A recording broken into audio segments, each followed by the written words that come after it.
can't navigate the mobile site view. I don't have the apps that you use for this. And then there's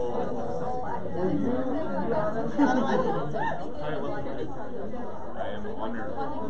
no, it'll be quick. No, the honor is mine. And then I'm gonna close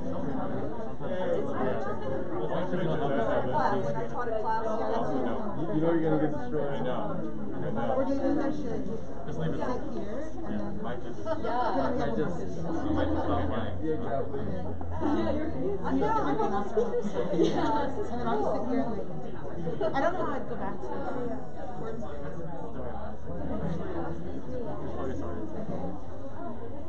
Bro, can you pass me my blender bottle? This, yeah. And then actually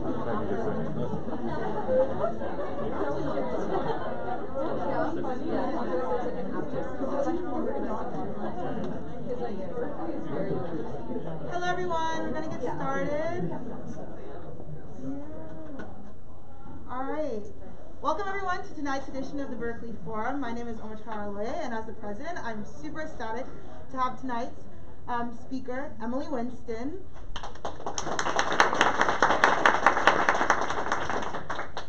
But before we get started, we start all of our events with a land acknowledgement, and I'll read that now. The Berkeley Forum acknowledges that UC Berkeley sits on the Keratin of the Huichin, the ancestral and unceded land of the Chichenyo-speaking Ohlone people, the successors of the sovereign Verona Band of Alameda County. And as members of the Berkeley community, it is vitally important that we not only recognize the history of this land on which we stand on, but also we recognize that the Muwekma Ohlone people are alive and flourishing members of the Berkeley and broader Bay Area communities today. This was created in collaboration with the UC Berkeley Division of Equity and Inclusion and the Muwekma Ohlone Tribe, as well as the Native American Student Development Office. It is a learning document, and if you would like to seek more resources, feel free to seek out the Centers for Justice and Engagement. And with that, I would like to pass things over to tonight's event manager, Brian Kim. It is my immense honor to welcome Miss Emily Winston to the Berkeley Forum. Emily Winston is the founder of Boichik Bagels, a New York-style bagel store based in Berkeley, California. After a New York Times article in March 2021 declared Boichik Bagels as one of the best bagel spots across the nation, the store found itself in a national spotlight and exploded in popularity, with lines forming around the block at opening hours and shipping orders requested across the country. With her background as a mechanical engineer from New Jersey, Winston's Bagels are the product of experimentation in her home kitchen in Alameda since 2012. And it wasn't until 2017 that she went after starting her own business. Boichik Bagels opened in November 2019 and has been serving kosher, New York-style bagels ever since. With that, I'd like to welcome Emily Winston and our student moderator for tonight, Aliyah Behimino, to the stage. Thank you everyone for being here today, and thank you Emily for joining us for this fireside chat. You're very welcome. Glad to be here. Yeah, we're glad to have you. So for my first question of the evening, I wanted to give myself and also the audience the opportunity to get to know you more as well as your background. So to start off, you received a mechanical engineering degree in Cornell and worked in the tech field prior to opening Boichik Bagels. Given your untraditional culinary background, what inspired you to open your own bagel shop? Yeah, well, so being from New Jersey, I grew up eating a lot of bagels, a lot of good bagels. So there were like the good bagels that we would get at least once a week. And then there was the special bagel. If my father happened to go to Manhattan, and if he happened to be on the Upper West Side, he would go to Zabar's and pick up freshly sliced lox and all the accoutrement.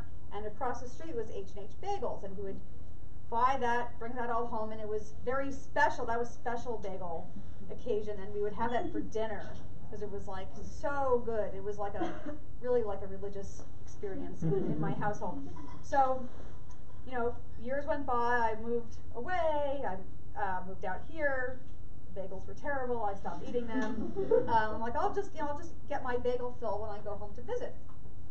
And in 2011, I want to say late 2011, I got the terrible news that H&H had been shut down for tax fraud. Oh. So, so yeah, it wasn't that they weren't selling bagels. It was the guy. It turns out was had some issues and was not paying employment taxes and was pocketing them, and yeah, it was a bad scene. The whole thing got shut down, and I was so shocked and saddened. It felt like there was a death that I had just been made aware of, and I'm like, I'm not okay with this. Like, I'm never going to have their bagel ever again, because in my mind it was such a different bagel. It was particularly malty, sweet, and like just so like head and shoulders above any other bagel I'd ever had.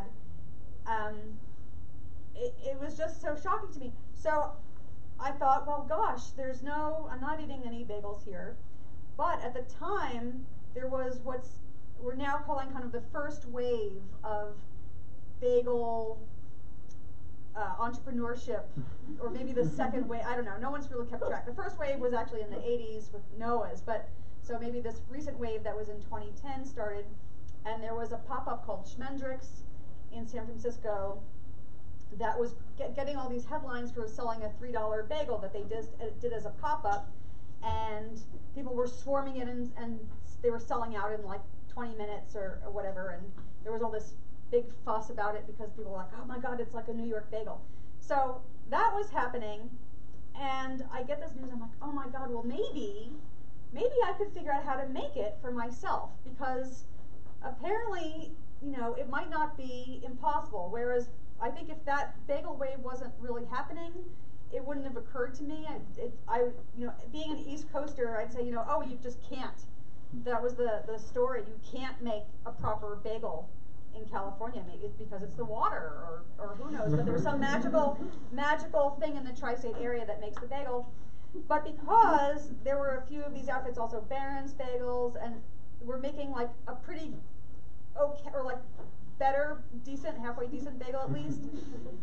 Still wasn't the bagel I wanted to eat, but I'm like, well, maybe I can. Maybe it's technically possible. So I just started embarking on this journey of trying to make my bagel, make it come back, and kind of rescue it from extinction.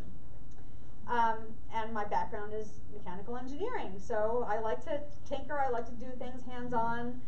I started Googling, getting all kinds of cookbooks, looking for bagel recipes, scouring everywhere. Couldn't find anyone publishing the H&H bagel recipe, but found all these other recipes, started doing it, keeping a log.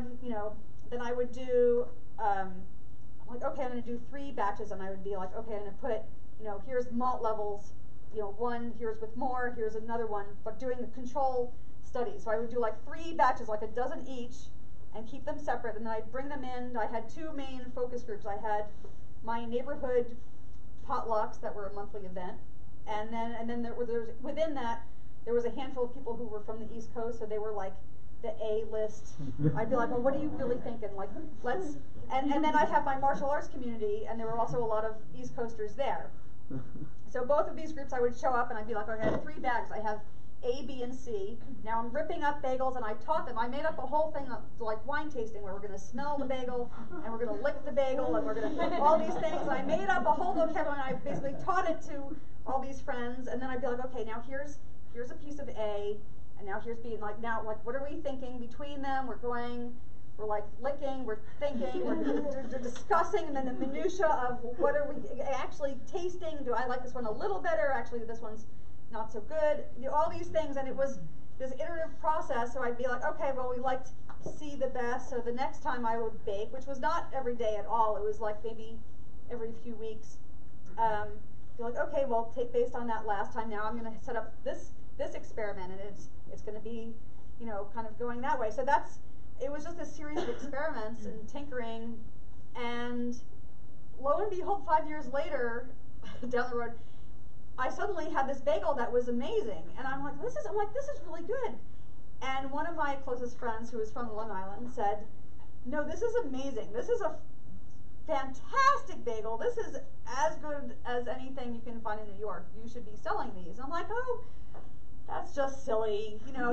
You hear that story, but that's, I'm not gonna make them professionally. This is just another eccentric hobby of mine. And then I had gotten, I was actually, at the time, I had been working for my aunt, who has this small esoteric business doing this energy billing for commercial real estate. And I'd been doing that from here. It was all programming, and it was kind of a nice gig that left me a lot of free time to do things like play with bagels. And I was planning on taking that over. She was going to retire and hand the business off to me. Anyway, I got in a fight with her and got mad. So I'm like, well, maybe I'll just look into this whole bagel thing after all for fun. And I'd also, every few years, I would think about getting an MBA. I'm like, I should, that would be fun. I should get an MBA. And I was always like, well, I don't know. Not feeling quite motivated to pay $100,000 tuition plus. So I'm like, well, I'll think about it. So my friends are telling me the bagel's great, and being here, we have such a fertile food entrepreneurship scene, which is incredible. So I started looking around and finding these resources and there were food entrepreneurship classes. And so I started taking these classes and going to their events and networking, and I'm like, oh, this is really fun. This is like, I'm gonna give myself my own little MBA, learning about a theoretical bagel business. But one thing led to another, and then in one of these classes, they were like, well, we run the Real Festival, was the other thing they did other than run classes. We'd love to have you in our student booth for the festival, but you have to get a license, so either cottage food or a real food license through a commissary kitchen. So I'm like, well, okay, because one of the first things they said to me when I showed up for classes was, it's really nice that your friends are eating your bagels and telling you how great they are when they're your friends and they're eating them for free. But how about strangers paying you money? And I'm like, well, that's a good point. So let's find out. So I got a cottage food license so I could, officially sell bagels made in my kitchen. And went to, launched at the festival, was the official business launch. I had roped a bunch of my friends into helping man the booth.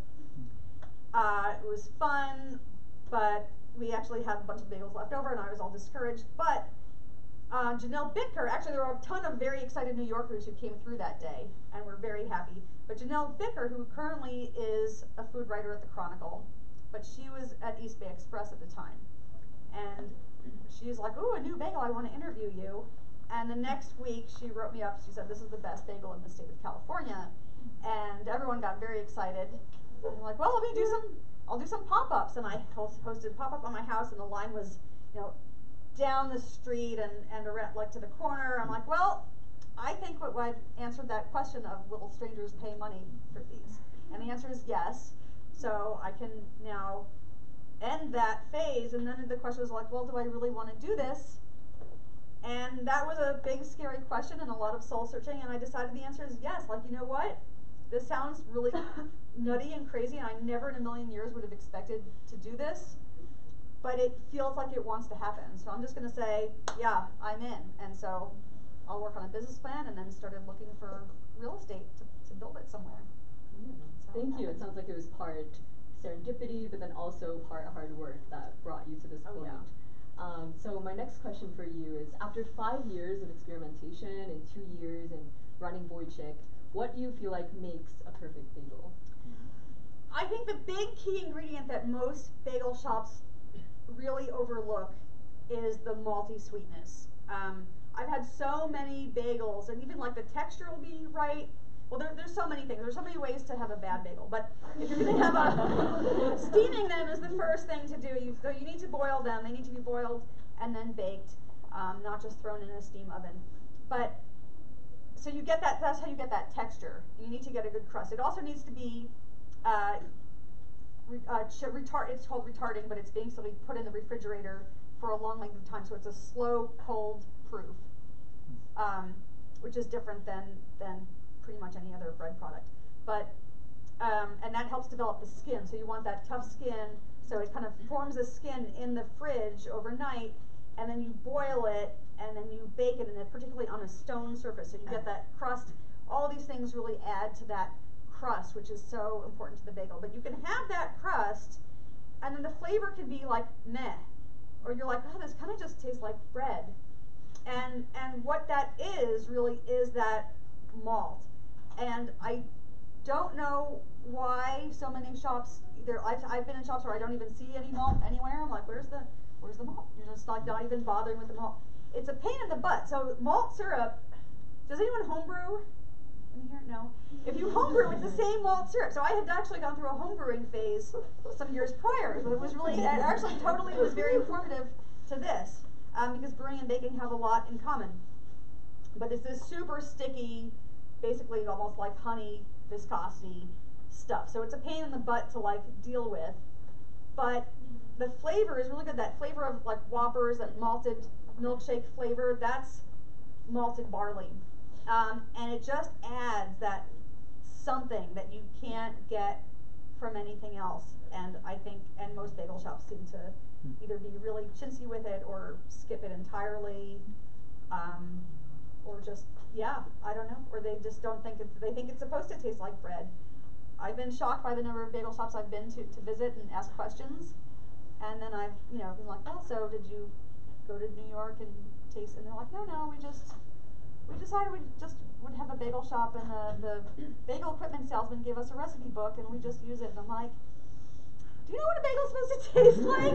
Because this is, maybe you should do some research for your business. But anyway, that's my thing. But H&H was really was like the high end of the scale for malty sweetness. And so, and not everyone liked that. A lot of people, actually, my mother, who's from Queens, so my father's from the Bronx, which is close, so H&H is on the Upper West Side, so I think he had a lot of those when he was younger. My mother's from Queens and had to just, grew up on a different bagel that was much less malty and sweet. So she would, growing up, she would be like, my dad would bring these home and she's like, oh, they're really a little too sweet for me. But we love them, but so not everyone loves them. So if you want like a very traditional, so Spendrix was doing actually a very respectable bagel, but it was just more of this Brooklyn style bagel that didn't have a pronounced maltiness to it, but it was good. Anyway, so that's really what defines the H&H bagel in particular, is this, it's like about like as high as you can go on the malty sweetness side while keeping it a bagel and not turning it into some like sugary thing that you don't want it to be. Because then if you put too much sugar in a bagel, then it starts getting weird, and there's some companies that do that, and that's not a good scene either. So there's a balance there, but it's like we're just riding that edge of acceptable. As I'm sure many in the room have read, and as was mentioned earlier, the New York Times declared Boichik to be the best bagel shop in the nation, if not in the Bay. And it also mentioned a West Coast bagel boom, and that Boichik is one of many bakers tinkering and excelling with regional styles. So as somebody who's an East Coast transplant but also has influences from living in the Bay, what role do you think uniquely do Bay Area eateries that combine East Coast or other external influences have in presenting products and new foods? Well, part of what makes it really good, it is that Bay influence of let's use awesome produce. I buy the best tomatoes I can at any point. So like all summer we were getting these mixed cases of organic mixed heirloom tomatoes. You don't see that in New York shops. You don't see like fancy, you see like really sad, like, generic tomatoes. So, but that's the thing, like, so that's my, like, well, I'm gonna California, like, foodie it up, but like awesome produce. That's a major thing. Having, thinking about local influences, just having lived here for so long and always being a foodie, I've always been a very big eater, just not a chef. So things like a good friend of mine who's from New Mexico a couple years ago was like, oh, it's hatch chili season is coming. Do you want to share a bushel that we can get roasted? And I'm like, oh, tell me about that. She's like, oh, blah, blah, blah. I'm like, oh, that sounds fun. And actually then, a week later, I get this email from someone at Bon Appetit magazine saying, hey, we got wind of you, like, what are you doing that's special these days? I'm like, first of all, I'm not even a real business, but okay. But I'm like, actually, I was thinking about hatch chilies. And they're like, oh, good, let us know. So I'm like, all right, let me make. So I put together this hatch chili cream cheese, and I did this purple cornmeal crust bagel, and that wound up getting featured in Bon Appetit before I was even a real business. So, which was really just pretty wild. But so having that focus on like what's, what's a food, like a regional food and a specialty food and like a story behind the food, and building off of that is a very Bay Area food mentality that I've really adapted, and I don't even, it's just second nature to me now, having been here for so long. But I think we are.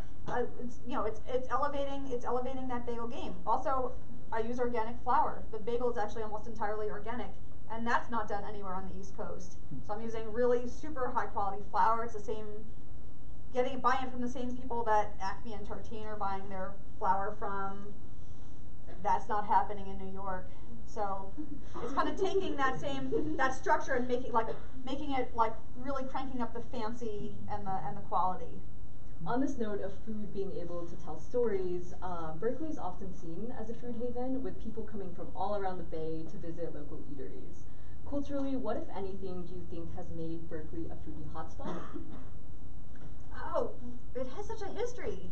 Such a history between Chez Panisse and Cheese Board and Berkeley Bowl. Those are like real icons in the food world. And so I'm just the latest. You know, for me, it's been just this huge surprise and honor and pleasure to be kind of like now put on that plane of like awesome Berkeley foodie things. I actually had one woman come by very early on and say, you know, I've lived here for a long time, and there were always 3 reasons I would never move away. And they were like Berkeley Bowl, Cheese Board, and like her yoga studio or something. And she's like, and now I have a 4th reason why I will never move away, and it's you. And I'm like, wow, like that's intense. I get a lot of really intense messages, and I'm like, that's wild. These are institutions. And you know, when I got into, you know, Berkeley Bowl came to me very early on and said, we'd love to sell you in the store, and I said, wow, like, I don't think I'm ready for that yet. That's too crazy. But when I did it, it's like, wow, I'm in one of the, Berkeley Bowl is one of the most famous supermarkets on the planet. It's really something. So it's like, wow, I got in there and I have like my own freezer basically, and it's wild. It's wild. This was not even a plan, you know, 10 years ago, or like 5 years ago, this wasn't even a plan. It was like, I just want to find my bagel, and then I'm going to have a bagel shop, and I'm going to do this, and then I'm going to be in Berkeley Bowl and all these things. So it just happened, and like, yeah, and to go from nothing to being put on that foodie, you know, worshipped foodie plane of Berkeley is such an honor and just a wild thing to have happened. Yeah, cool. You touched upon the role of like Berkeley Bowl and other small business and being the large part of like the culture of Berkeley. So I'm curious about what you think the impact, if any, you've seen small businesses like Boichik and the ones that you mentioned have in shaping the Berkeley community and their perhaps role in like the community's vitality and economy. Oh, it's big. There's so much. As a small business, you can be so much more nimble, and I think we've seen that a lot through the pandemic. A lot of people starting things from home and baking bread, and there's been more bagels popping up and doing all kinds of food pop-ups. And now there was the Alameda County just passed, is about to make it legal for people to do like basically restaurants out of their houses. And that's going to be a huge thing. And so people can do, when it's small, you can really just go and try something. That's the cool thing about a home-based business. You're like, well, it cost me, you know, for me to launch the cottage food, it was like a few $100s in permitting, and then otherwise it was free. It was just like, okay, good. Like, I got my permit, boom, I'm in business. Come on down and buy some bagels, and I can prove this out without making a $500,000 investment. You know, what if I built a whole bagel shop and the bagels were like, people were like, whatever, and then it's like, oh no, now I've just emptied my whole like piggy bank into this thing, and I'm stuck. But it's such a nice way to get started, and you can be, you know, to start something small and try stuff out and see if it sticks. It's like you're doing your own, you know, everyone can have their own startup company, basically. Yeah, transitioning back to Boichik, it's been about 2 years since you first opened your shop in bakery. What challenges, if any, have you faced as a small business owner since Boichik's opening? Woo! There's challenges every day. every day it's problem solving.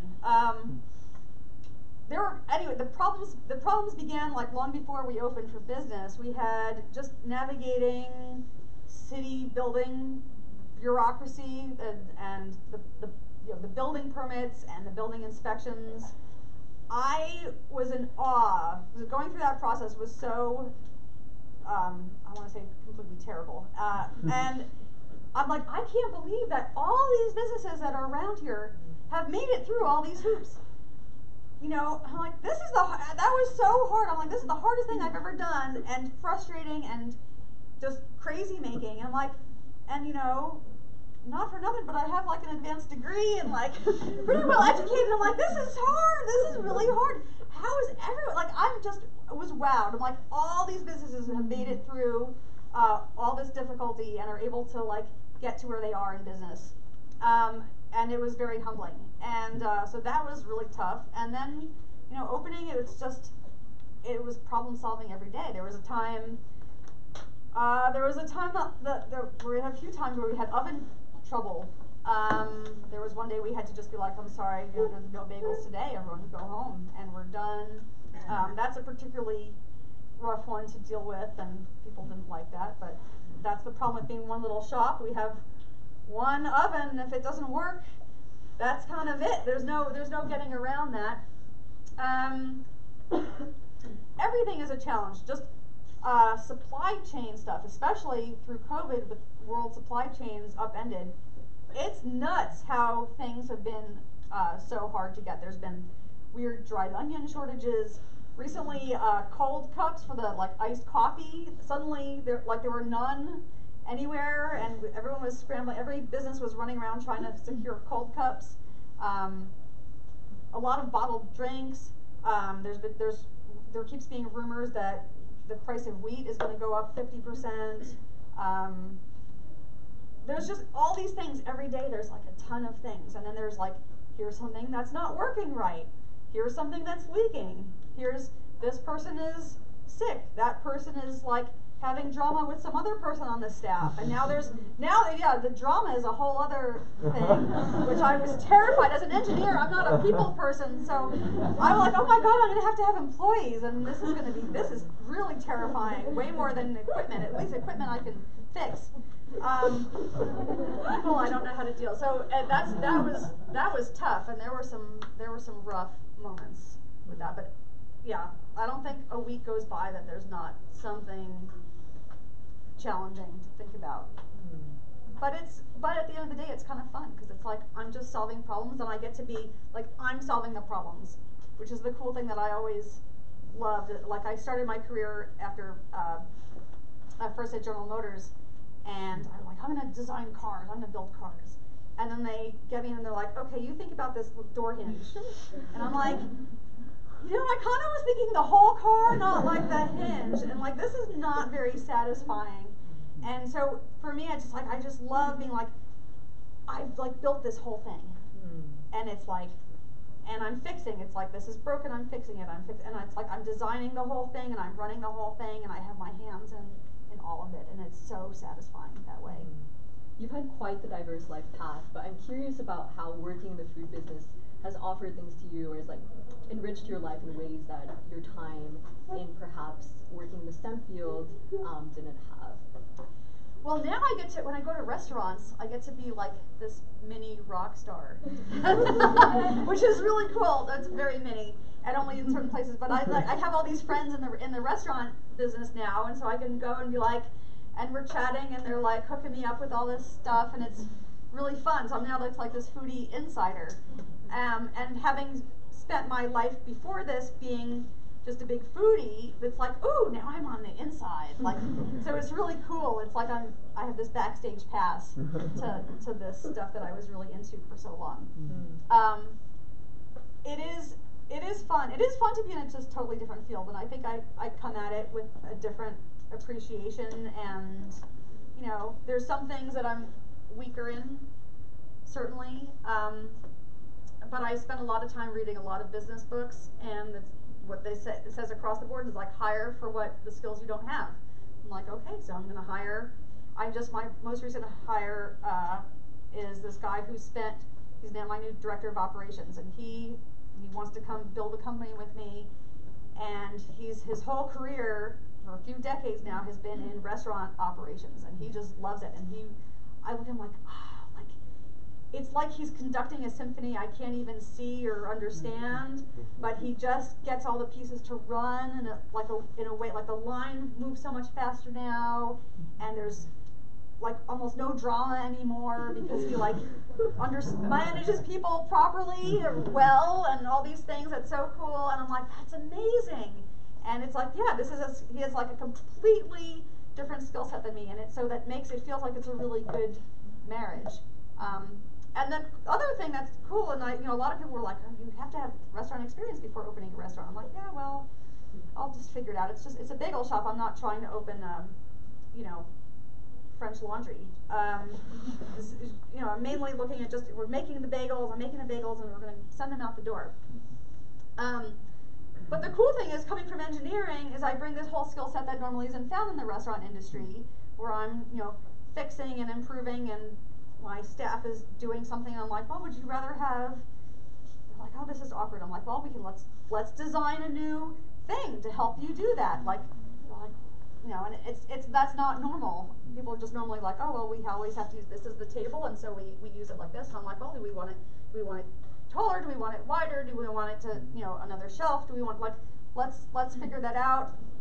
Let me research more equipment. If you don't like that, let's find something that works better, and let's just make it better. Yeah, it sounds like your outlook has contributed a lot to Boichik's ability to be nimble and also to be innovative. But transitioning back to Boichik Bagels as a business, you do have plans to expand Boichik into the Gilman district to create an additional location there. What, if any, do you think challenges may arise during this process, and what future do you hope to see for Boichik? So there's a lot. So this is going to be not just a retail location, but I just signed this lease for this 18,000 square foot huge warehouse. So it's this huge space. If you're going down Gilman, you turn right on 6th, right before, so it's the block before Fieldwork Brewing, and it's like a similarly ginormous building. Actually, I think it's bigger than Fieldwork, and right now it's empty. And so I'm expecting, and part of me is like, oh my God, this is, I'm signing myself up for a lot of headaches and crying, and I fully expect at some point to be like curled up in the fetal position on the ground sobbing, because I'm like, I'm getting myself, into this again, but it feels like it needs to happen.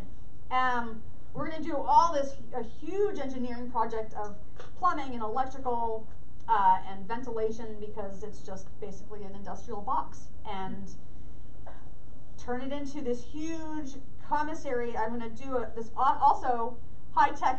This is going to be one of probably the most high tech bagel operation in existence. And I found my future calling is like bringing technology to bagels, actually. So there's actually this cool, we're going to have this bigger dough line. So if you've been to the shop, you see, and I made it all open. If you came before COVID, you'd come in and you'd be able to see the dough machine in action, and the oven, the bagels getting baked in the oven. So I'm designing this now. It's going to be similar, where there's going to be a retail space. You're going to walk in, and there's going to be this big glass window that you can just put your nose up against and peer into the whole thing, because I love factories. I love seeing how things work. So we're going to have, and this dough line, I'm building like this $500,000 dough line that I'm very excited. I'm like, ooh, it's going to be so cool to watch. The bagels are going to come like, whing, we're just going to, this huge thing of dough is going to dump in, and it's going to roll them. And then what I'm looking at now is I found this robotics company that developed an articulated robotic arm to do bakery applications. So I'm like, I can take the full trays of bagel dough and like put them on the rack, because otherwise that's someone's full-time job, is just taking and putting and like bending and all this. It's like no one wants that job. But it'd be really cool to have a robot arm doing that job. So I'm like, yeah, and like I'm like, oh, this is gonna be fun. So I get to geek out over things like this, getting all these like, okay, how do I want to, I'm an engineer, I wanna solve the problem of, I wanna make my bagels more efficiently, I wanna make more of them, and I wanna make them more efficiently, but I also do not want to compromise the quality. That's so key. But that's, but we don't need to do work unnecessarily. So yeah, if a robot arm can move boards of dough into a rack, then that sounds pretty good. That's not, that doesn't change the quality of the bagel. We're just going to do things, more efficiently, so we'll be able to make all this dough. I want to make over 50,000 pieces of dough a day, and then we'll have 2 twice as big ovens there to start that we have currently. We'll bake off for wholesale and the shop, but this dough line will let us then build more retail spots, and we will deliver the raw dough to any future retail in Northern California. We can do out of this space, and we'll just deliver the dough. We can do cream cheese in larger quantities. We can kind of commissary a lot of stuff and just send everything to the stores, and also deal with supply chain issues better, because we could just be like, hey, I'll order a pallet of cups. I'm going to order a pallet of this, and just park it, because we've got a huge warehouse. We could just take a pallet, park it somewhere, then it's like, okay, the store on College Ave needs a thing of cups. Okay, no problem. Just take it off the pallet and send it over there. Right now we have this 1,200 feet, and like every inch is used up, and we have things on top of the coolers, and then I live upstairs in this live-work loft that came available while we were in construction, and there's all this stuff. It's like I'm living in my own storage closet. There's all this stuff upstairs, and we're just bursting at the seams. So I'm very excited to be able to like put all this stuff there and just deal with everything better. But it'll be big. We'll have trucks. We'll do more deliveries. We'll be able to do more of everything, but particularly be able to support way more growth. Yeah, thank you for sharing. So we're now going to be transitioning into a rapid fire session before we go into audience Q&A. So this will just be a series of fun questions, and for the sake of time, try to keep your answers quite short. Okay. So what's your favorite Boichik bagel? Sesame. Favorite food besides bagels? Fried. What's your favorite restaurant in Berkeley? Oh. Name one. I know it's tough. Well, I'm now very friendly with Chez Panisse, so I'll just go, and that's a nice safe answer. Yeah, sure. But I hook them up with bagels. They get bagels. They order bagels every Sunday, and now their staff runs on. Apparently, the staff got angry a few times when they didn't get bagels. Yeah. Do you have any other eatery recommendations in the East Bay that you'd like to share with the audience? Oh, Pamela. If you haven't been to Pamela, it's on Piedmont, and I'm good friends with the owner, and her food is delicious. It's hummus, it's Cal Israeli, super delicious, wonderful food. Thank you. I'll definitely add that to my notes. So that was my last question. We will now be transitioning to audience Q&A. So if you have a question, please raise your hand, and when you ask your question, please try to speak loudly and keep your questions concise. Hi, my name is Elias. I'm also from Jersey. My question for you, what is your favorite bagel spot in Jersey, and do you say Taylor ham or pork roll? Well, so I grew up I'm Jewish, so actually my parents didn't buy that. I'm Muslim, I don't eat it. Yeah, but so we weren't like kosher, but we didn't buy anyway. So actually it's funny because it like actually wasn't a part of my upbringing.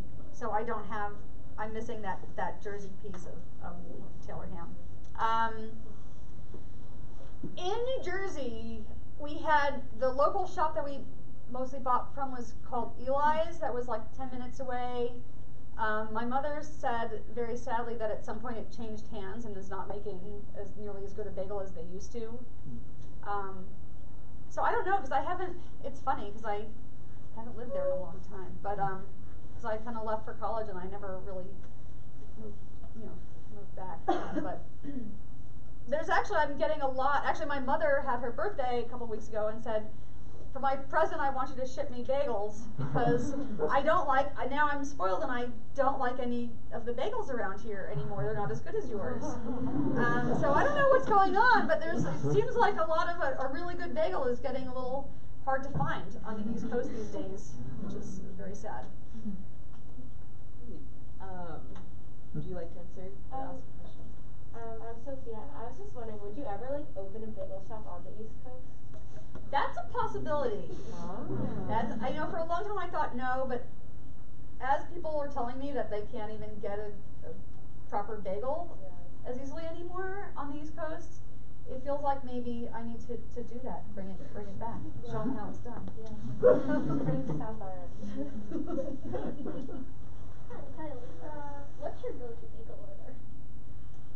Oh, that's tough. The classic, it's hard to say no to the classic. So the lox, it's like, the chive cream cheese lox, that comes from, it's not like it's creative really, but that was like particularly the thing we would do with those bagels when my father would go to the Upper West Side, because he'd get those bagels, he'd get chive cream cheese and lox from Zabar's, and so that is like kind of just the ultimate gold standard for a bagel sandwich. Any more questions from the audience? Yeah, go ahead. My name's Audrey. I'm representing that. But my question is, along this path, like changing from STEM to baking, did you ever experience imposter syndrome? And then if you did, how did you manage that?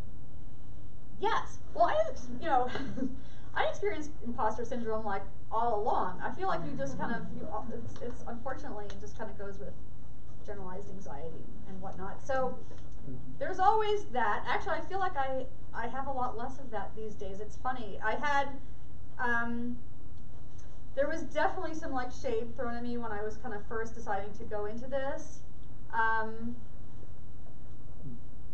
But now, like, just being a hit right away, and then it's just like, well, actually I don't have the imposter syndrome, because it's like, well, every day I have crowds and people come and buy the bagels, so it's this really nice, like, well, I guess I'm doing okay, because people, it's very direct, positive feedback, so that definitely helps keep the imposter syndrome at bay. Certainly there's still plenty of self-doubt at times, like, oh my god, am I really going to build an 18,000 square foot plant after not being in business for not even 2 years in one little retail space? That seems crazy, but okay, like, that seems like what I need to be doing. So yeah, but unfortunately, self-doubt never really disappears entirely. Great, so we do have time for a few more questions if anybody has any. Yeah, go ahead again. This one's more bagel focused, but would you ever because I know at your bagel place you only do like cream cheese and stuff, would you ever open like a grill part, like the bacon, egg, and cheese, like that stuff? So it's a possibility, but it's not super likely. One of the things that's really nice about the business, so part of it, like, where it came from in my mind is that Jewish appetizing influence that was Zabar's. And like Russ and Daughters on the Lower East Side, where it's really about the cream cheese and fish. Now I love bacon, egg, and cheese sandwiches, but for me it's like, that's not really the core thing about what's going on a bagel, and it adds a lot of extra complexity to the restaurant kind of portion. And when I decided to do this, I'm like, well, we're gonna have, when I took the Noah space, it didn't have a grill and there wasn't space to put that in. So I'm like, well, that's easy enough. Also, I have no restaurant background, so I want to make this as easy as possible. But we made it kosher, so I decided to make the shop kosher, because it's like, well, it's just cream cheese and fish, and so we can do that. It's pretty easy. So to do a grill, then we're getting to the things that's like, it wouldn't be able to be kosher, because like you'd want bacon and sausage and things, and then that's changing the whole thing. That's more of like this bodega style bagel versus appetizing bagel, which is also wonderful and delicious, but I think for the business and the way I've been doing it, I think our future is staying on the appetizing side. Not that it couldn't happen, but not planning on it just yet. So that is all the time we have today. I think we can have time for one or two more questions if anybody has any. Yeah, go ahead. I'm Michelle. I was wondering how you came up with the name Boichik. Yeah, so Boichik is a Yiddish word. It's a term of endearment for that, like every grandmother calls her grandson. It's like pinches his cheeks, like, oh, my little Boichik. It means cute little boy. But when I chopped off my hair, I call it going butch. This was in my 30s. I was a little slow. And then I went home to visit, and I went to visit my grandmother, and it was going to be the first time she was going to see me like this, and I was nervous because she was a little old school, and she took one look at me and said, "Oh, you're such a Boichik. When are you having your bar mitzvah soon?" Which was really so cute and sweet, and I was so shocked by how well she took it and was nice about it. So that was just a really, probably the nicest moment I ever had with her. And initially, when I first started making the bagels in my house, I made it because I wanted to design a bag, and I called it E&E. My ex-wife's name started with an E. Anyway, at some point then post-divorce, I'm like, well, now I need a new name. And it was still a hobby, but I'm like, I still like to, I was running the paper bags through my inkjet printer to make it look like it was stamped, but it wasn't stamped. I'm like, well, I need a new name. And that came to mind.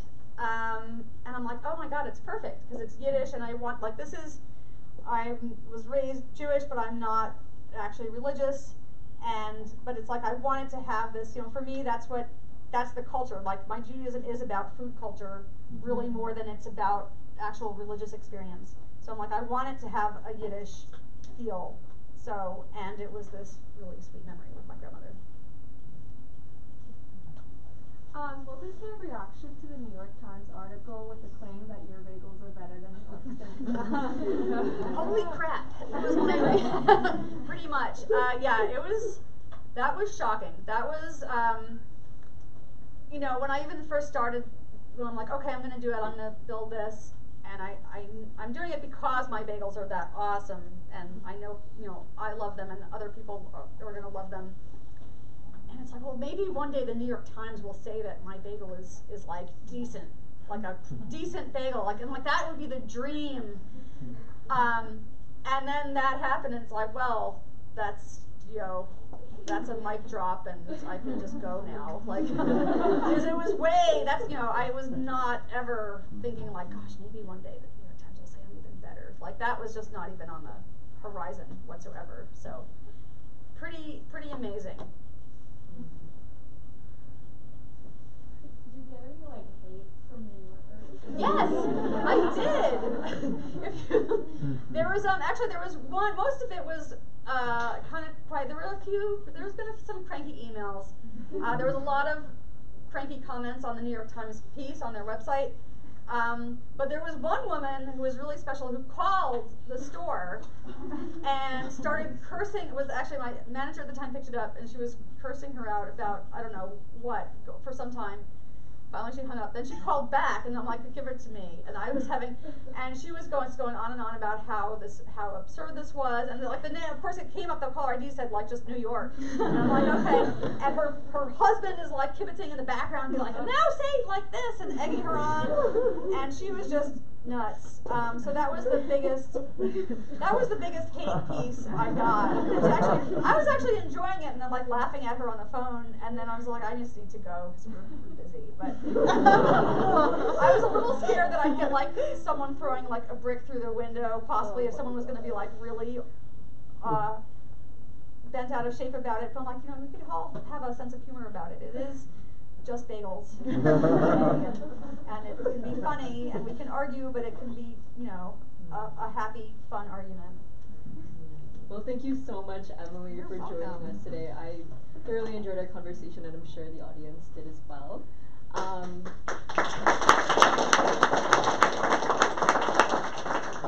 will now be passing it off to Omatara to wrap up tonight's event. Yes, can we give another clap? What a great okay, what is this? I'm still wow, on the phone. Okay. At all of our events, we have a poster designed by a member of our committee, and this event is no different. So here's tonight's poster. This is created by Sam on our communications team. It's a lox bagel, as you can tell. And we'll get that in frame for you and deliver it straight to the Boichik location.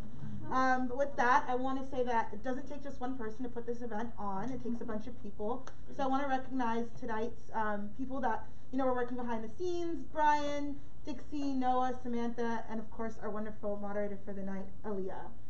If you have any feedback on our events, please feel free to fill out our tinyurl.com/tbffeedbackf21, or scan this QR code. We love feedback. I think my favorite quote from the night was like, "We're looking today, guys. We're looking." You know, and it's just like that feedback on how to get the best bagel. We like to put on the best events. Feel free to also like us on Facebook or visit our website at berkeleyforum.org. And with that, I'd say, I know everyone's like, where's the bagels, where's the bagels? We will have bagels outside at our registration table where you checked in, so please form an orderly line there if you'd like to get your Boichik bagel for the night. And with that, I hope everyone has a fantastic evening, and we'll see you at our next event. Thank you.